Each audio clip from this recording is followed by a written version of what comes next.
Well, here we are back in the Jazzwares toys section, and they have got in a few new toys. Of course, these are only the old generation's toys, but hey, it's better to see something other than classic Tails on the shelf.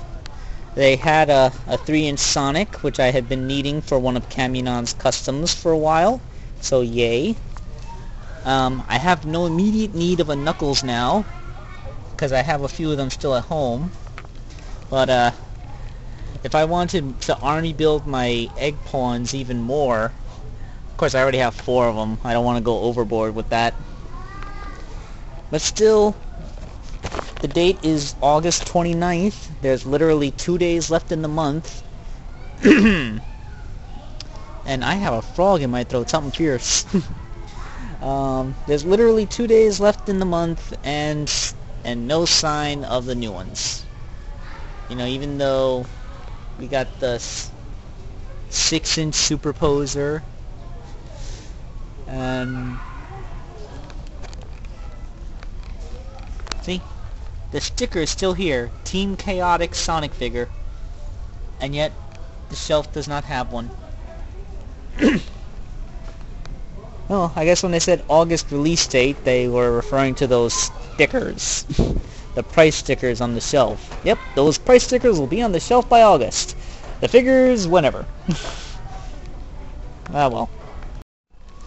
So, remember how I said that Rigby in the 3-inch scale kind of looks like a rejected Nutcracker? Well, they finally brought in the 6-inch Mordecai and Rigby's.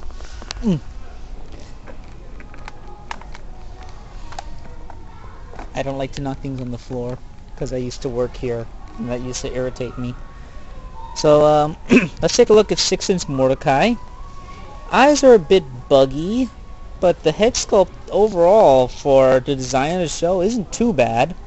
The problem comes in the way his articulation goes. He seems to have okay shoulders, but you see he has elbows and he has wrists, but they're only designed to go inwards. He doesn't have a bicep swivel. So, you know, he could cross his arms, yes, but he wouldn't be able to, say, reach up and hold on to a steering wheel. His tail has a point of articulation, which is utterly pointless. It doesn't need to be there. And worst of all is his hips. He has the same problem that the old Superposer Sonic figure had, in that the hips are designed to go outward instead of forward and backward. That is a major design flaw, and it makes it so that you can't make this guy look like he's walking. And he doesn't even have a thigh swivel, so you can't compensate for that. Plus, with those tiny feet, I imagine that the figure is almost impossible to stand. The 6-inch Rigby is okay. Again, has really buggy eyes. Kind of like a Simpsons aesthetic going on here. He does not have a mutated Nutcracker lip. That's a good thing. Look, he comes with those little baby ducks that he taught to be all violent and stuff in the cartoon. That's cute. A cursory glance would tell me that his hips probably had the same... I think they're also designed to go outwards, but I think they're attached like this way instead of up this way. So it looks like they actually do move properly.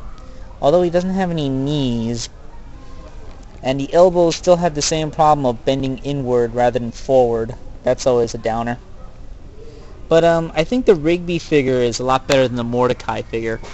I'm just saying, because Mordecai is he's the guy that I like more on the show. Also, you can see more Hanna-Barbera figures, like from the Flintstones. There's the Fred figure. He doesn't have any elbows or knees that I can see. But you know what? He's just big and chunky and he looks awesome. They also have Tom from Tom and Jerry. It looks like he only has swivel elbows and kind of like what April O'Neil had. That's weird. I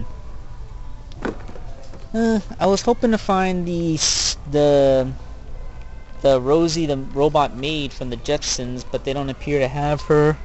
At least not in this store.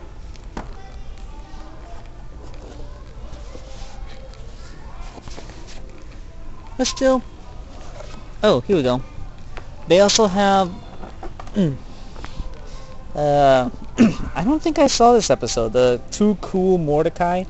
This is what I'm talking about. You see how he's sitting in a chair with his hands on handlebars? The 6-inch figure would not be able to do this because his articulation doesn't go the right way. His legs would only be able to go outward, making sitting poses impossible, and his elbows can only go inward, which make holding handlebars impossible. And I really can't believe that they would do this, because these are the same mistakes they did with the first run of Sonic figures that have long since been fixed. I can only imagine that whoever works at Jazzwares that designed the engineering for the regular show figures, and the Hanna-Barbera figures for that matter, because if you look at Hong Kong Phooey, his elbows have the exact same problem, designed to go inward rather than forward, with no bicep swivel.